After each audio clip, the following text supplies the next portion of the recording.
What is up, guys? As you guys can already see by the title, we are talking about how I got screwed 2 days before the new year. Ain't that something? Y'all, I have not posted any videos on YouTube in a minute just because life is hectic. We got things going on. But this is definitely one for the books. I have never in my life encountered such unprofessionalism, but hey, it is what it is, right? Yes, as you can see, I'm in my car. My car is the quietest place at the moment to record a video. I usually would kind of sort of record, got my bra straps on. I would kind of record usually when he's asleep, but he's not asleep yet. He doesn't go to sleep for another hour. So I thought I'd just come in here and do this. So let's just get straight into it. End of August, I saw a job ad on Indeed for a full-time bather. Now, I have worked with animals for the past 9 years, specifically dogs. Doggy daycares, dog kennels, animal hospitals, clinics, shelters, you name it, I've probably worked in it. And so it was an ad for $20 an hour to bathe dogs. Sold. So I apply. I want to say maybe like a couple days later, they reached out to me and were like, yeah, we would love to invite you to do a Zoom interview. So I was like, okay. So we did a Zoom interview. Everything went great. You could tell that they've never ran like any type of business regarding animals, dogs, anything. You might hear planes pass by. We live kind of sort of close to the airport, so sorry. But yeah, you can tell they've never ran like an animal business. And so, excuse me. I'm just like, okay, well, this sounds great. The interview went well. She said, they'll probably have like a second interview, but the second interview would just kind of be letting you know if you're, hired or not. So second interview basically was hired. And, she was asking me a bunch of questions about, have I worked with like mobile grooming before? And I was like, no. So long story short, the couple does not even live in state. They live like miles, states away. They opened, I guess, how do I say this? They joined the franchise and they opened a van in my location. There we go. So they opened a van in my location, which is Wilmington, North Carolina. I'm like, awesome, cool, great, whatever. And they were basically saying that we're going to plan to open the van, like open business and start everything in like October, like kind of towards the end of October. And I was like, that's fine.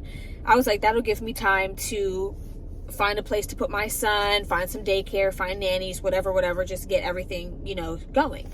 So that's what I was, excited about. I was like, all right, let's do it. Like, I'm so ready. I'm so excited. I have been a stay-at-home mom for the past year and a couple months. Like, I'm ready to get out. And plus, y'all know with the economy and how clothes are expensive, food's more expensive, rent is more expensive, everything is more expensive. And, I see what my man does and I see all that he does and I want to help out.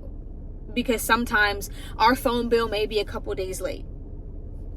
Do our phones get shut off? No, but it's like, I like things to be paid on time. And so it's like, in order for me to fulfill that, I need to work and make some money. So, plus being a stay-at-home mom, for all you moms out there, y'all know, it's crazy. So October was, set, but she was like, it's not a set date, but that's what we're planning. I was like, okay. And she was like, how would you feel? Like, how do you feel about becoming a groomer? And I was like, well, I would love to be well-rounded, like in all aspects. So if I could be trained to be a groomer, like that would be amazing. So she basically broke down my job description. I would be a full-time bather, Monday through Friday, 9 to 5, $20 an hour plus tips. And I would be getting trained by the groomer that they had hired.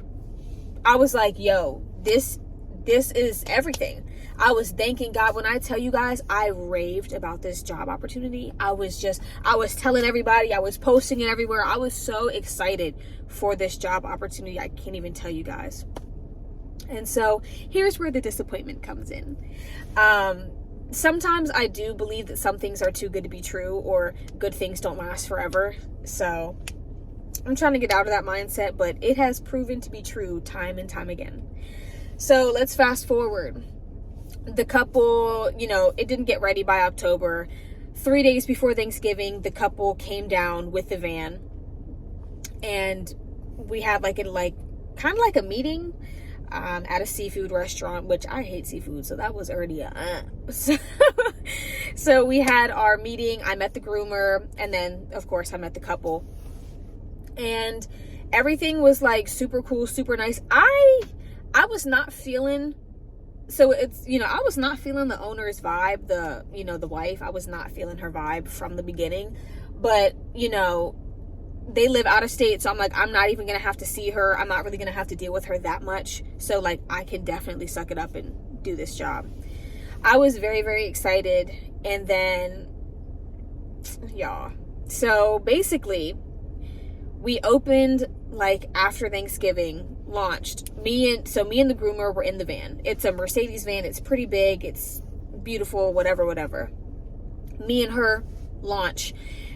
If it weren't for the groomer, we would have had 0 clients. Except I brought in at least 3 or 4 clients. But if it wasn't for the groomer, like, we would have started out with empty books. But instead, we started out with full books, because she worked at a salon and she was telling all her people, like, hey, by the way, I'm not going to be working here anymore. So all of her clients were like, well, where are you going? We want to follow you wherever you go. So, like, please, we want to come. So she told them about, this mobile grooming company opening up, and so they were like booking out,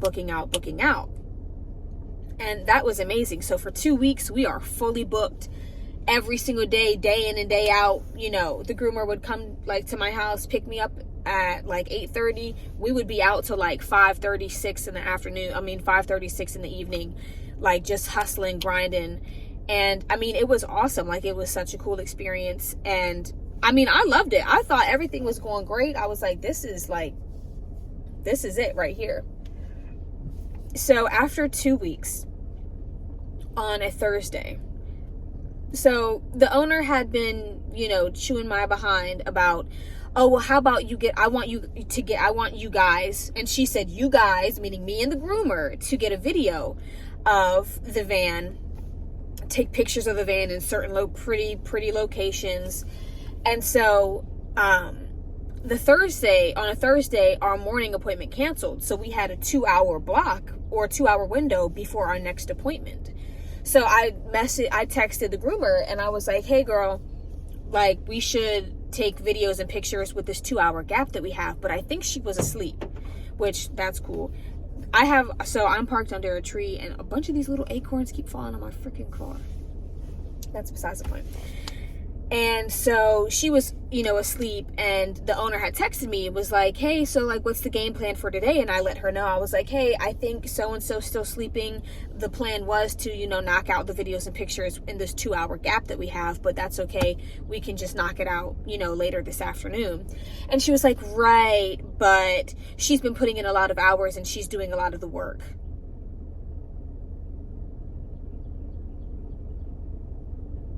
I'm sitting here like, okay, and what is that supposed to mean? Like, what, because I'm just the bather, that I'm not doing as much work? Because I'm just the bather, I'm not, let me backtrack a little bit. About a week in, she was wondering why it took so long to do certain appointments. And that's because she was training me. I was shadowing the groomer. She was teaching me about the shears, the cutters, chunkers, what blades to use for what hair types. Like, she was really like teaching me, and I'm learning. So it was we were going a little bit slower when grooming the dogs because I'm shadowing. So she was like, yeah, well, since it's taking a little bit longer, I kind of want to cut out the training for right now. We can revisit that in a little bit. And I'm like, okay. So completely cut out the whole training thing. So that was number one. So fast forwarding back to where I was like, what? Because she was training me to do these things, but now, you don't want her to train me. So I'm kind of pissed off, but it is what it is. So she was like, after today, I want things to be more independent anyways. I just want it to be one person per van now. So basically, 2 weeks fully booked. Now the next week we have like 5 customers. The next week after that, we had no appointments at all. So she was like, yeah, I just want it to be one person per van. Meaning, since the groomer's the groomer, she gets the van and I get kicked out of the van. So that's strike number 2. Like, now I'm really pissed off because now you're telling me, what, now I'm completely kicked out of the van? So what am I supposed to be doing?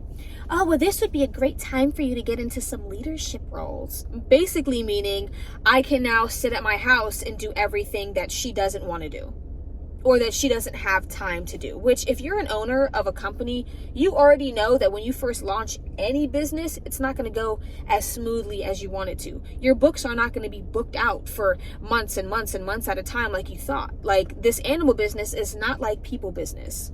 But she clearly had no idea. So, and we had customers. Let me tell you why people are not booking. The prices are outrageous. The same products, the same haircuts, the same everything, just, that the groomer was doing before in her salon. She's just in a van doing the same stuff. So people were paying half of what they were paying. So we just weren't getting any rebookings, and all the groomer's clients completely were like, yeah, you're too expensive. Unfortunately, we're just gonna have to find somewhere else. So 10 months of her building clientele went out the window within 2 weeks. But, the owner didn't even care about that. So, continuing on.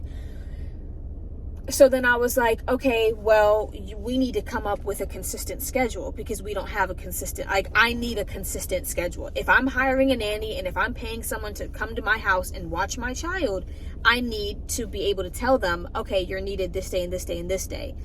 And she was like, well, you can pick up some leadership roles and be a floating bather. Meaning, whenever there's a house with 2, 3 or more dogs, I can drive my own car to that house and bathe the dogs myself.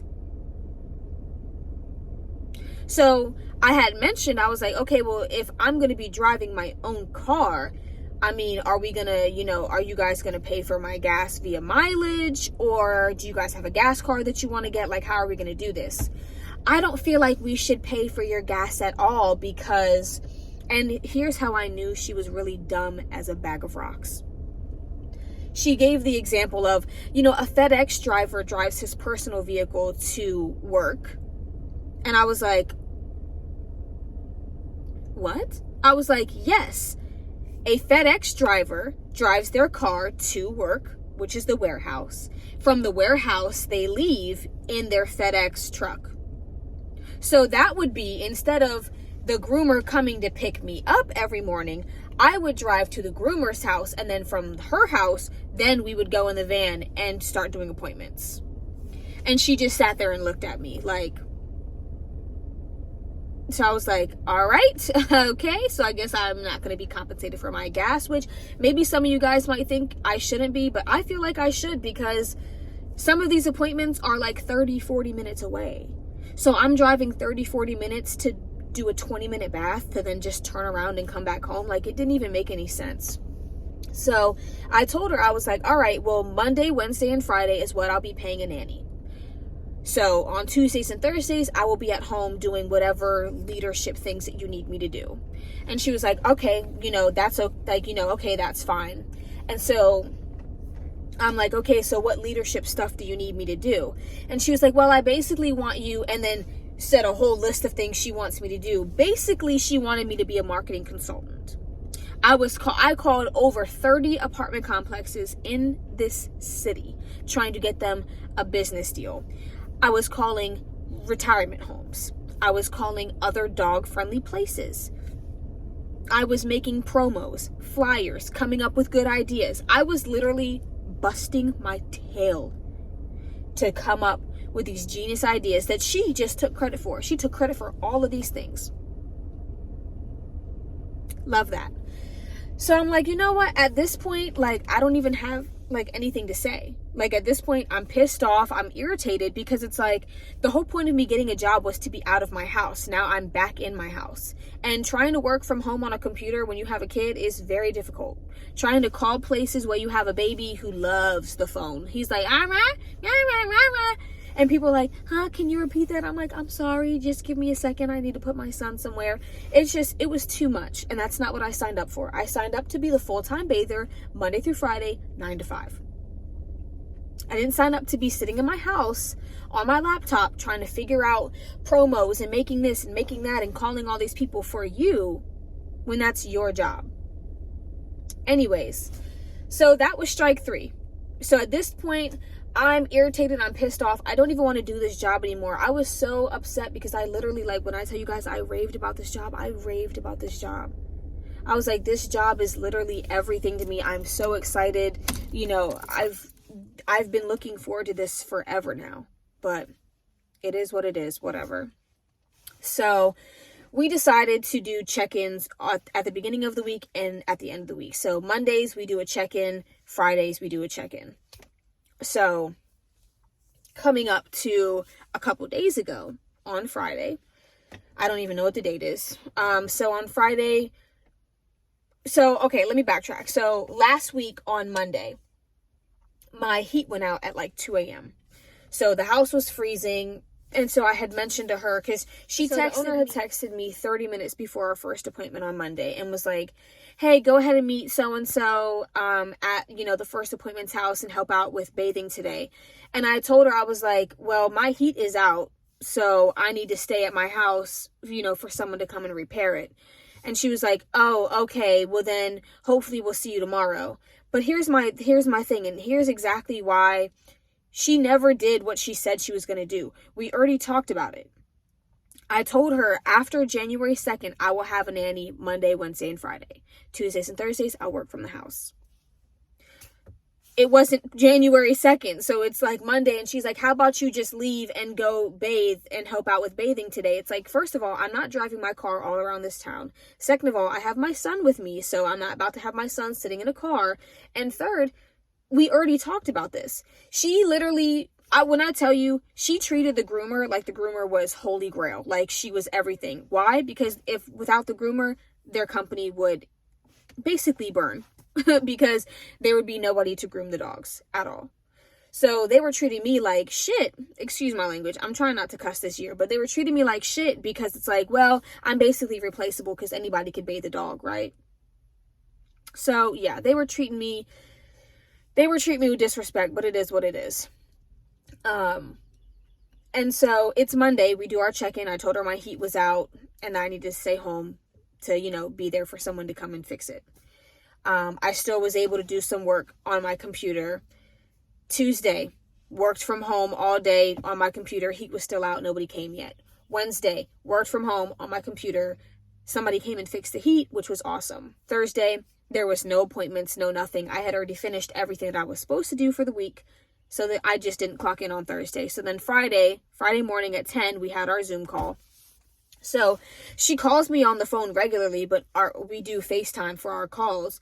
So she called me, so are you still good for that, our check-in? And I was like, yeah, I was waiting for a FaceTime call. And she was like, okay, I'll FaceTime you now. So she FaceTimes me. I already could just tell by her lovely smug look on her face, but whatever. And she was like, good morning. And I was like, good morning. How are you doing? She was like, I'm good. How are you? I was like, I'm, hanging in there. She was like, I see that your power is back on. I was like, my power never went out. It was just my heat. Oh, okay, yeah, I thought you would have communicated, that the heat had come back on. And I was like, why? Well, I didn't think I needed to communicate with you that my heat was back on. The heat was not stopping me from working. I was like, if you saw in Gusto, which is the app that we used to clock in and clock out and receive our pay stubs and stuff, I was like, if you had noticed, I've been clocking in and out and doing work. If you can see on the rolling document that I've been putting a bunch of stuff on it. And she was like, yeah, it's just like the communication is, a big thing and it's not there. So I just don't think this is working out. And I'm literally, when I tell you my eye started twitching, I was like, what? Like, what is she talking about? And I was like, can you elaborate more? Like, what's not working out? she was like, well, I don't really have the time to coach anybody right now at the start of opening a new business. I was like, with all due respect, you have not coached me at all. I have asked you over and over and over again, countless times, if you like this, if you like that, what kind of promos would you like me to promote? What kind of promo ideas are you okay with? Are you okay with offering money off? Are you okay with offering, she calls it swag, but it's literally just crap with the logo on it, and it looks so ugly. And she was like, well, I understand. And I was like, well, you clearly don't understand. Boy, when I tell y'all, I let her have it, but professionally. I really wanted to cuss her upside down all around, but she wouldn't even understand the lingo that I would use to cuss her out. So I was just like, you hired me as a baler Monday through Friday, 9 to 5. 2 weeks in, out of nowhere, no warning, no heads up, you switched my job title to basically being a marketing consultant, which you gave me no ideas, you've given me no help, you've just expected me to handle everything without even helping me out at all. I've been putting in work, I've been putting in hard hours, but this is not even what I signed up for, but I agreed to do it in order for me to keep my job and keep food on the table for my family. So, I'm sorry that you feel that way, but I have gone above and beyond for you and for this company. I have been making do. I have been working hard. And if you do not see that, then you must not see the value in me. And that, I was like, this job isn't for me anyways. And so she was like, I definitely see the value in you. I was like, no, you don't. Because if you valued me, you would have respected and you would have listened to my frustrations before. You would have helped me out instead of just basically throw me in the lion's den, hope that I figure everything out on my own, but now you don't want to coach anybody. I was like, okay, that's perfectly fine. I appreciate the opportunity. Thank you so much. She was like, yeah, that doesn't mean that there's not a spot for you with us in the future. I said, I'm sorry, I would not want to work for you guys in the future. I was like, the way that I'm being treated in the present is not how I want to be treated in the future, but thank you. And I hung up. Yes, I hung up because I want the last word. I don't want to hear any other bull crap that she has to say. I'm done. I'm over it, y'all. So then, I had texted her because I had forgotten to say something. I had texted her and I was like, just to let you know, you're talking about me not communicating. We decided and we talked about doing check-ins on Mondays and Fridays. We did a check-in Monday, correct? And we did a check-in on Friday. So there was no need to communicate with you throughout the week. You've seen what I've put on the documents. You've seen everything. And that's that. I was like, you've been taking credit for everything. You have treated me as I am less than to the groomer because basically without the groomer, your business would be nothing. So y'all, I let her have it. I said what I needed to say. And I told her also, I said, I know. I told her, I was like, and just for future reference, do not hire somebody to fulfill a position if that's not what they're actually going to be doing and if you're going to switch it up on them last minute, because that is unfair and that is very unprofessional. And to add on to your unprofessionalism, so that you don't have to coach anybody, how about you hire someone who actually works in that field rather than just winging it and hoping for the best? And so that was that. So then here's the real tea. I put in 48 hours from the time periods, 48 hours and 28 minutes. So I saw on the Gusto app, she had put out my last paycheck. My last paycheck was only 5 something. She cut my paycheck. So y'all want to know what I did? I emailed her immediately and I said, hey, just want to let you know, I know exactly how much money I'm supposed to be getting for this last check. So if you try to skim me, please know that legal action will be taken. And so then she emailed back, we're putting the rest of your money en route via mail. It's like, yeah, you thought you was going to short somebody. You thought that somebody wasn't going to say something. And it was so crazy to me because in my mind, I'm just sitting back like, wow. Being let go from a job 2 days before the new year. But it just means that God has something so much bigger for me planned for 2023. Whatever he's got planned for me, I would have had to leave that job anyway, probably, because, whatever opportunities God's bringing to me, I'm so excited. And I've started to look at things in such a different light, in more of a positive way. Instead of me sitting around being sad and depressed because I lost a job that I didn't even get treated well in. It's like, why waste energy and why waste time when you can just use that energy and be so excited and ready and motivated for what is to come next? I'm not going to disclose any names. I'm not going to disclose, the grooming company's name. For those who know me and who follow me on social media, y'all already know which company I'm talking about. But for those who don't know, follow me on social media so that you can know. I will put all my social medias in the description down below. I appreciate you guys. I'm starting off 2023. I'm starting off 2023 good. Just keep that in mind, you guys, when you go about your daily life. Is just know that one door might close and you might be super sad about it, but just know 3, 4, 5 more doors might open where people will actually value you, where people will actually appreciate the work that you do, where people will actually give you credit for what you do, where people will not switch up your job last minute just because they realize that, oh crap, we're actually losing more money than we've made. It's like, well then, don't open a business if you don't know nothing about it. All right, guys, bye.